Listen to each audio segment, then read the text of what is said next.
What if the most gifted player of his generation had been born just a little bigger? What if Allen Iverson stood 6'4", weighed 205 pounds, and practiced like a machine? Would he have been the greatest shooting guard of the 2000s? Better than Kobe, Wade, or T-Mac? Maybe, but that's not the story that matters. Because greatness isn't born from what you have, it's forged by what you survive. And Allen Iverson, from the streets of Hampton to the lights of Philadelphia, didn't just survive, he changed the game forever. He was lightning in sneakers, the rhythm of hip-hop in motion.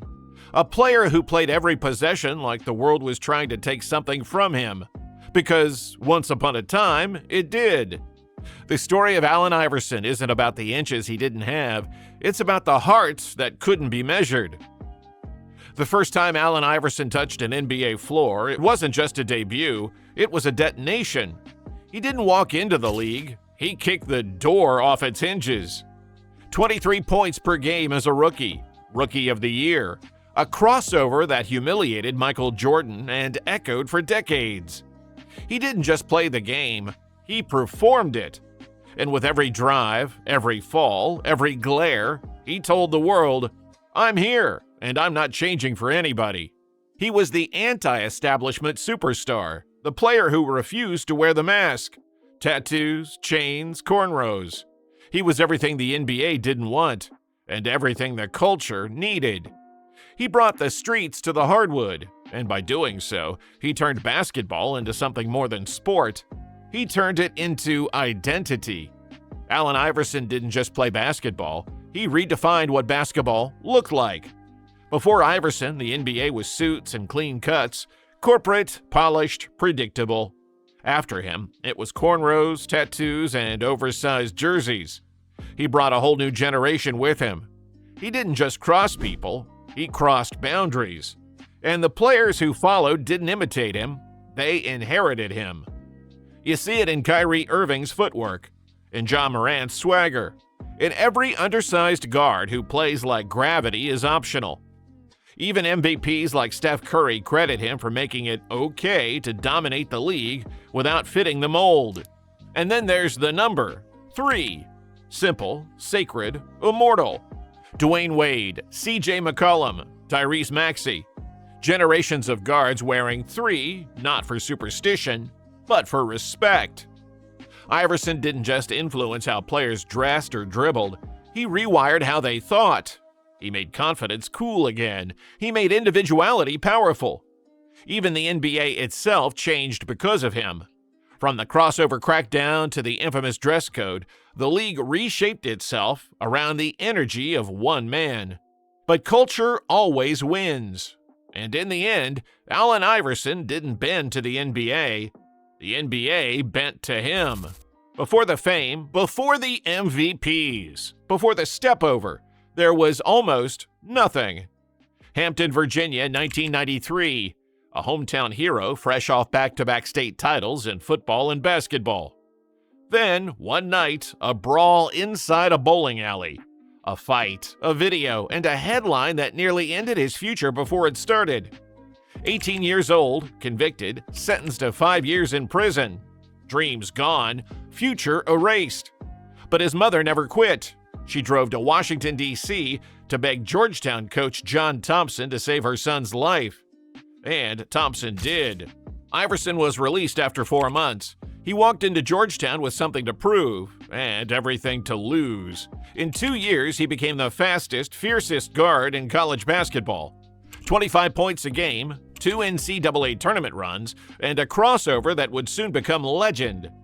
He left early, the first player ever to do so under Thompson's watch, to take care of his struggling family.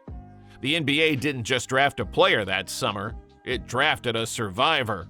When the 76ers selected Allen Iverson first overall in 1996, they didn't just get a guard, they got a revolution. From his very first game, he was electric. 30 points in his debut. Then 5 straight 40-point games, breaking Wilt Chamberlain's rookie record. He wasn't waiting his turn, he was taking it. In March 1997, he crossed Michael Jordan twice and drilled the jumper that made time stand still. That moment was bigger than basketball. It was changing of the guard, literally. But brilliance came with chaos. He clashed constantly with Larry Brown, structure versus instinct, order versus art.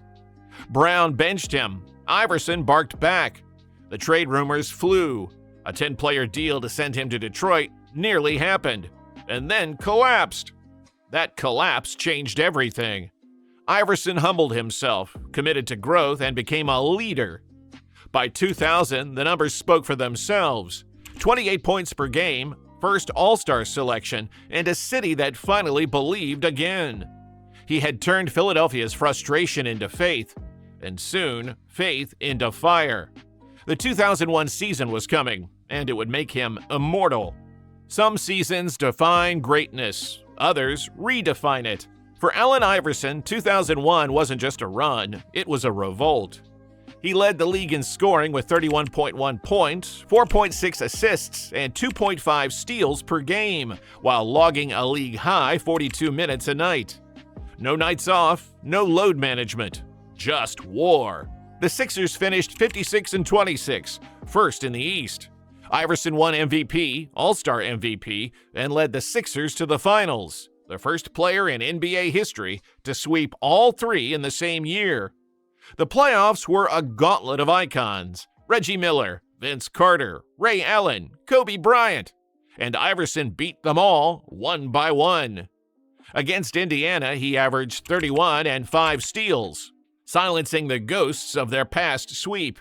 Against Toronto, he averaged 34 points, including 54 in Game 2 and 52 in Game 5, two of the greatest playoff performances ever recorded. He and Vince traded 50s like heavyweight punches until Iverson's 16-assist Game 7 sealed the series. Then came Milwaukee. Hip injuries, swelling knees, no rest. Yet he kept going. 44 points in Game 7, and Philadelphia was heading to its first finals in 18 years. And there, the undefeated Lakers waited. Game 1, Iverson 48 points, 6 assists, 5 steals. He drilled the dagger in overtime, then stepped over Tyronn Lue, the most defiant image of the era. The Lakers' perfect run was dead. LA adjusted and took the next 4, led by Shaq's 33 and 15 averages.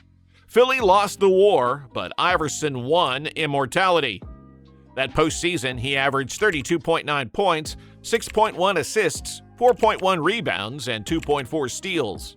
No player in modern history carried more or fell harder for his team. The ring slipped away, but the legacy? That was already permanent. When the lights faded from the 2001 finals, Iverson's body was battered, but his spirit burned brighter than ever. He came back in 2002 and led the league in scoring again, 31.4 a night, but the Sixers were running out of gas. They fell in the first round to Boston. That summer, he buried his best friend, Rashawn Langford. And when he faced the press weeks later, grieving and exhausted, he let it out. We're sitting here talking about practice, not a game, not the game I die for. Practice. The world laughed, but that wasn't a tantrum, it was a cry. He wasn't just tired of practice, he was tired of pain. Still, he kept going.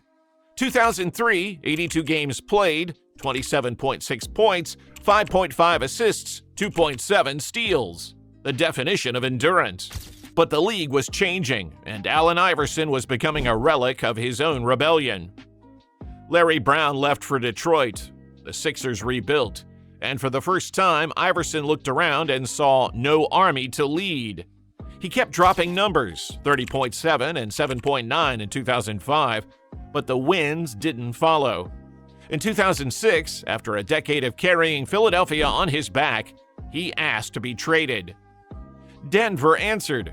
For 2 seasons, he shared the floor with Carmelo Anthony, 2 killers in one cage. They won 50 games, but the West was a battlefield. San Antonio in 2007, LA in 2008. Both sent him home. Then came Detroit, Memphis. Benched, injured, forgotten. And finally, one last return to Philadelphia in 2009. Not as a savior, but as a symbol.